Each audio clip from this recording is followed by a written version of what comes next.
YouTube, what it do is your boy Benji, and we are back balling. If you're new, please don't forget to subscribe. You can follow me on multiple social media platforms. Let's get it. Tell your mans to chill. Yo, who mans is this? Somebody come get us.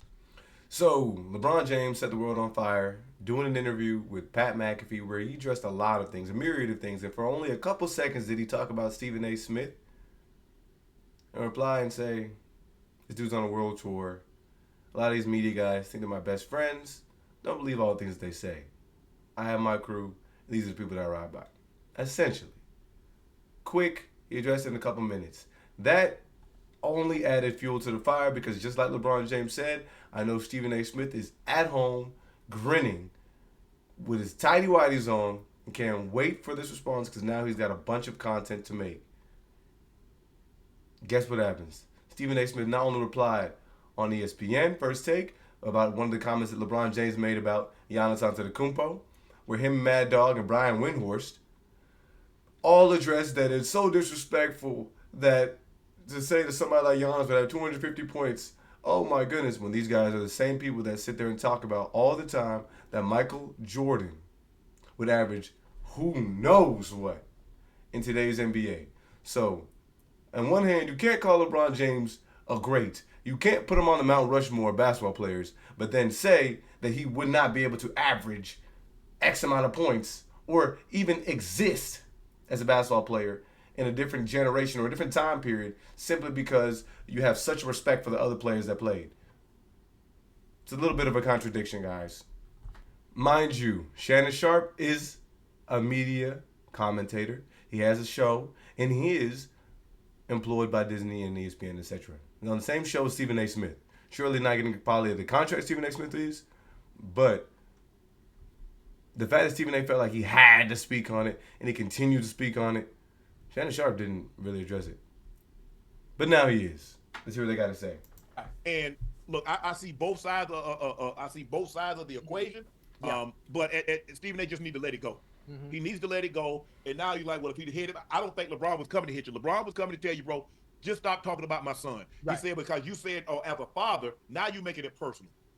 You're making it personal because now you're making it seem, and this is how LeBron, I think, took it. You right. making it seem that I'm not a good father, that I'm not putting my son in a position right.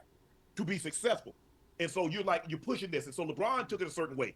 Mm-hmm. And am I surprised LeBron responded the way he did so publicly? Because right. LeBron is a very private person. Yes, sir. He might have an issue with someone, and you will never know it. You'll never know it, yeah. You will never know it. So, and so for him to do that at a game, mm-hmm. and it wasn't after the game, it wasn't before the game, mm-hmm. it was the third quarter during a timeout, right. lets you know how upset he was at Stephen A. and what Stephen A. had been saying.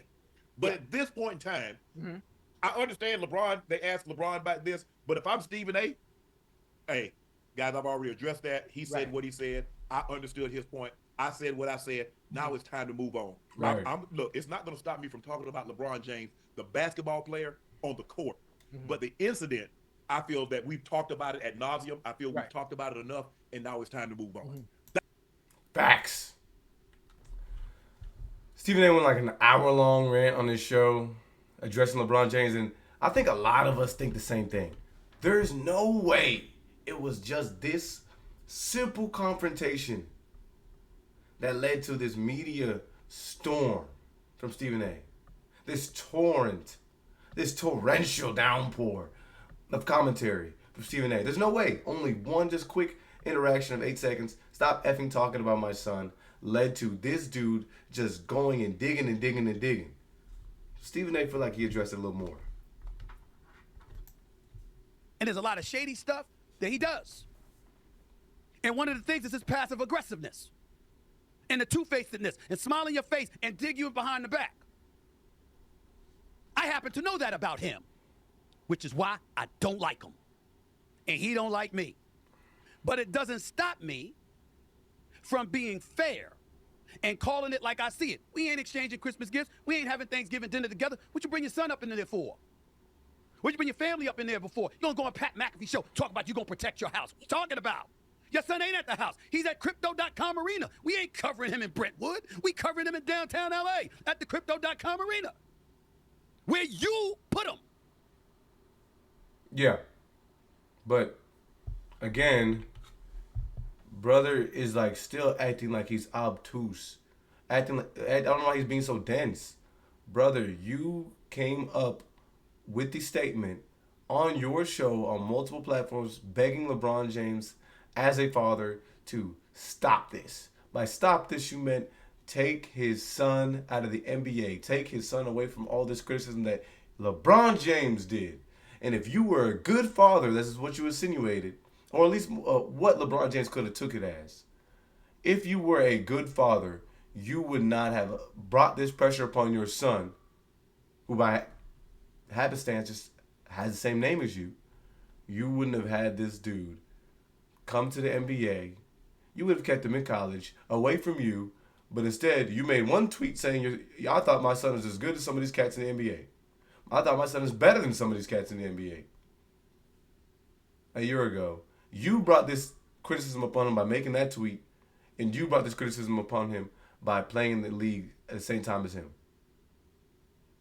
For some reason, what you would do, or the best decision that you could make, would be to take him out of the NBA. Like, just take his contract, rip it up, send him home, send him packing, if you really cared about him as a dad. What in the heck does that have to do with Bronny James, the basketball player? What does that have to do with LeBron James, the basketball player? You attacked him as a father. And for a guy who never had a father figure in his life, at least by blood, that might hurt a lot deeper than anything that you could criticize him for on the court. And I don't know why Stephen A. doesn't get that. A struggle. I'm looking at all this LeBron James, Stephen A. Smith beef, and analysts need to get called out at times, and we need to get checked too. And with all due respect, half the times, analysts that simply sit behind a desk and never play the game, they're not really the athlete's friend. You talk about athletes, so you think you're friends because you got loose lips, but half the time you're not really an athlete's friend. Furthermore, if we have the audacity to get on national television and spew our opinion, because more often than not, people on TV aren't analysts. They can't really break down the game because they never really played the game at a high level, or don't really understand the game because they haven't taken the time to truly learn the game. So if you're going to speak an opinion on something, and it will more often than not be inaccurate, you got to be able to deal with it when an athlete claps back at you. You got to be able to deal with it when an athlete calls you out. You got to be able to deal with it when an athlete says something that you may not like, because more often than not, to a national audience on a daily basis, you are saying something about an athlete that the athlete doesn't like. But soft. Why are we so sensitive and so soft? I think a valid point is there. I don't think anybody would be against you critiquing somebody. Hey, look, if somebody's shooting below league average from three, hey, this dude ain't shooting the ball well this season. Particularly if you have statistics that show that they've shot better. For example, a lot of people were able to critique Klay Thompson and say, hey, you're not shooting the ball like he once was. Last year he wasn't. He was known as one of the best shooters of all time. His percentages and shot selection didn't show that. Very simple. Very simple critique to have. When you blur the lines about and attack people's character, you can't be upset that people will then respond. And if they respond and you spend your entire day-to-day critiquing these people that you don't know, you can't be upset if somebody then critiques you. Especially if you're taking it to things that are outside of X's and O's.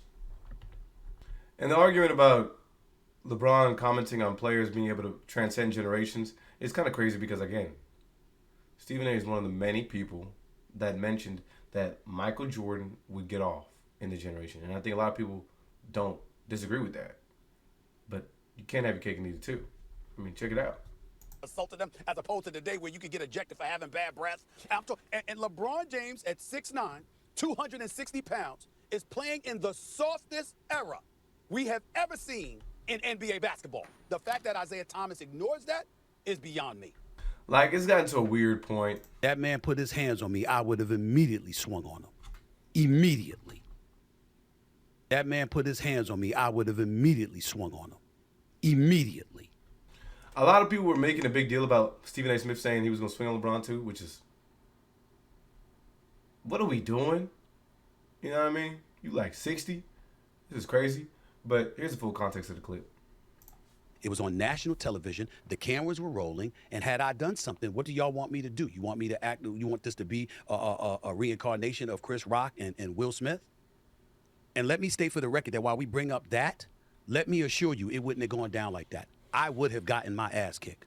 Because had that man put his hands on me, I would have immediately swung on him. Immediately. That I'm not going to tolerate. But I knew he wasn't going to do something like that. There was no fear in my mind about it. It was shock. Because as I have repeatedly stated, I was not talking about his son. I was talking about him. And whether it's the video that you saw him a couple of days later after that incident when he was talking to Richard Jefferson, my colleague at ESPN, before an ABC game in Boston when it got blown out that night by the Celtics. Crazy work that, like, Twitter and social media posts are getting this much credence. Or in the aftermath of it, including Pat McAfee's show, when he talked about me getting personal and taking it beyond basketball, I'm getting to a point where I'm getting very annoyed at people who cover the game of basketball, who cover professional sports, pundits out there, including him, his inner circle, his family members, and everybody else included. When are y'all going to ask him or hold him accountable for the truth? I have not been talking about Bronny James. I have not, as LeBron James accused me of doing to my face, been shitting on his son. And prayers up, and to give a heartfelt thanks to God Almighty himself, because Bronny James appears to be okay. The son of LeBron James, 19 years of age, a freshman at the University of Southern California, USC, was working out and suffered a cardiac arrest during practice. And thank the good Lord that medics were nearby at the facility, so when he collapsed, they were ready to jump on it and to make sure that he received the medical treatment that he deserves, and obviously every human being deserves, but the medical treatment necessary. They ultimately got him to a hospital. He was in ICU. He's out of ICU. He's been stabilized. He's doing well. Thank God he's okay. So this was you a year ago. Bronny James has played in 13 NBA games. Ladies and gentlemen, he's averaging 0.3 points, 0.3 assists, and 0.4 rebounds. He shot 1 for 16 from the field in his NBA career and 0 for 7 from three-point range. And he's playing in the first quarter of an NBA game. I'm not being cruel to Bronny. I'm looking out. He can't go into the G League and average 20, 25 and stay there until he's ready. Or anybody wants to jump on me. Remember, I never saw Bronny James play until he showed up in the NBA and the G League. I refused to watch him because if I watched him, I would have to talk about him. And I didn't want to talk about LeBron James' son because I thought it was so unfair to the kid. He's such a... Stephen A. did say a lot of good things about, of course, the family, the James family, and the Bronny as an individual, and how polite and nice he is as an individual. But I didn't go to his college games at USC because he had the heart condition. I waited and waited and waited until he got to the pro level because I wanted to give the kid a chance, because obviously being LeBron James' son puts him in a very precarious position. So Stephen A. was lying. This is about LeBron. This is about LeBron. Anyways, after that comment of Stephen A. talking about some he would have swung on LeBron James, look at what LeBron James posted. Mind you, this is right after the Pat McAfee conversation dropped. Stephen A. responded to LeBron James on ESPN and then promised to talk about him more on his show. LeBron James went to a basketball game, had the game-winning basket, probably then looked at his phone, saw the commentary that Stephen Smith was still having about him, and posted this. Womp, womp, womp.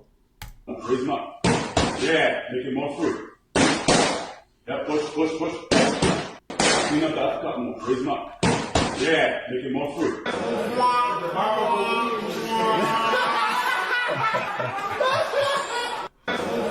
Hey, but look, at the end of the day, I think two people can have disagreements. There is a sense of professionalism that should be there because these guys are at the top of their fields. Again, it just points out a lot about how the game is covered because obviously drama's going to sell. Drama's always important to point out.